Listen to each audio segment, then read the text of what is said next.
कौन है supreme court के दो दिलेर ब्राह्मण जज जिन्होंने मोदी के यूजीसी कानून को कचड़े में फेंका? गुस्से में चीफ जस्टिस ने कहा, क्या देश को बांटना चाहते हो? देश को कहां लेकर जा रहे हो? कोर्ट से कान पकड़कर भागा मोदी सरकार का वकील, फिर जस्टिस सूर्यकांत ने दिए 3 आदेश। गुस्से में chief justice of India Suryakant ने जब यूजीसी कानून पर जवाब मांगा तो कोर्ट में मोदी सरकार के वकील की टांगे कांपने लगी। जब मोदी से लेकर शाह तक की जुबान पर लगा ताला, तब सुप्रीम कोर्ट ने मोदी सरकार के अहंकार में ऐसा हथौड़ा चला दिया है जिसके दर्द में कई दिनों तक बीजेपी के कई बड़े बड़े नेताओं को नींद नहीं आएगी। यूजीसी कानून को लेकर चीफ जस्टिस ऑफ इंडिया ने क्या कहा है और मोदी सरकार को क्या ऑर्डर दिया है, जिसे सुनकर यूजीसी कानून का पक्ष रखने गए मोदी सरकार के वकील को अपने कान पकड़कर भागना पड़ा।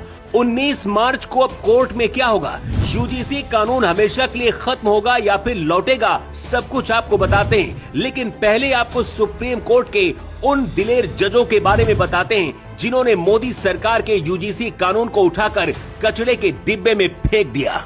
यूजीसी कानून पर रोक लगाना जरूरी था, ये बात दलित और ओबीसी वर्ग को भी पता थी। यही वजह है कि इस वर्ग के भी बहुत से लोग इसे वापस करने की मांग कर रहे थे। हिंदू एकता का समर्थन करने वाले इसे सनातन को तोड़ने वाला बता रहे थे, लेकिन जाति वाली बीमारी से ग्रसित कुछ लोग सिर्फ अपने फायदे के लिए इसका समर्थन कर रहे थे। ये सनातन से नफरत करने वाले ऐसे लोग हैं जो अपने फायदे के लिए देश को भी बेच सकते हैं। बिहार की चारा घोटाला वाली पार्टी की ये प्रवक्ता कंचना यादव हैं, जिन्होंने कहा था कि यूजीसी कानून से सवर्ण समाज के लोगों को फंसाना ही चाहिए।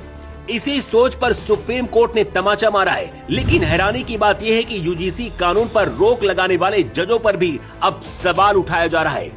कहा जा रहा है कि सुप्रीम कोर्ट के जिन 2 जजों ने मोदी सरकार के यूजीसी कानून को कचरे के डिब्बे में फेंका है वो ब्राह्मण है, इसलिए रोक लगाई गई है। लेकिन सच ये है कि पूर्व चीफ जस्टिस गवई भी ये कह चुके हैं कि SC/ST आरक्षण में क्रीमी लेयर लानी चाहिए। क्या इसका समर्थन वो लोग करेंगे?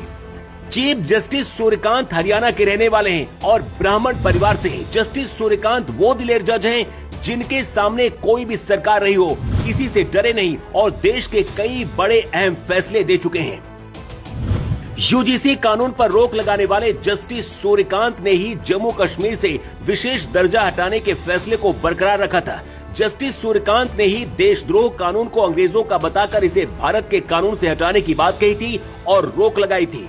पेगासस मामले के साथ साथ महिला आरक्षण बार एसोसिएशन के चुनाव में महिलाओं के लिए आरक्षण का भी समर्थन किया था। यूजीसी कानून पर रोक लगाने वाली पीठ में शामिल दूसरे जज हैं न्यायमूर्ति जयमाल्या बागची। अब इनके बारे में भी जान लीजिए, क्योंकि असली कहानी इन्होंने ही पलटी है, जिन्होंने असल मायनों में मोदी सरकार को तमाचा मारा है। जस्टिस बागची ने कहा है कि अगर यूजीसी कानून पर रोक नहीं लगाई गई तो इससे बहुत बुरे परिणाम आगे चलकर होंगे और अमेरिका जैसे अलगाव भारत में होगा। जस्टिस बागची ने मोदी सरकार को कड़ी चेतावनी देते हुए कहा है कि हमें उस स्थिति में नहीं जाना चाहिए जहां हम अमेरिका की तरह अलग थलग स्कूल बना दें, जहां श्वेत और अश्वेत बच्चे अलग अलग स्कूलों में पढ़ने जाएं। मोदी सरकार की तरफ से पेश हुए सॉलिसिटर जनरल तुषार मेहता से जस्टिस बागची ने पूछा कि SC/ST और OBC के संरक्षण की बात की गई, सामान्य वर्ग को बिना सुरक्षा के क्यों छोड़ दिया गया? इसके साथ ही सबसे मुख्य मुद्दा रैगिंग के बारे में तो इसमें चर्चा ही नहीं की गई है। हालात ऐसे हुए कि सुप्रीम कोर्ट से मुंह छिपाकर मोदी सरकार के वकील को निकलना पड़ा। कोई भी देश तभी महान बन सकता है जब वहाँ के लोगों में एकता हो। पिछले कई सालों से सनातन और हिंदुत्व की जो एकता बढ़ी, एक झटके में मोदी सरकार ने उसे तोड़ दिया। कुछ जातिवादी लोगों को छोड़कर शायद ये पहला कानून था जिसमें पिछड़े और ओबीसी वर्ग के लोग भी बहुत सारे इसका विरोध कर रहे थे। मायावती ने भी इसमें संशोधन की बात कही थी, लेकिन जिसकी जाति में ही खोट है अब वो सुप्रीम कोर्ट के ऊपर भी उंगली उठा रहे हैं। मतलब उनके मतलब का फैसला होगा तो स्वागत, नहीं तो विरोध करेंगे। यूजीसी कानून पर रोक लगाने वाले जजों पर सवाल उठाए जा रहे हैं, लेकिन यूजीसी पर सुप्रीम कोर्ट के फैसले पर आपकी क्या राय है?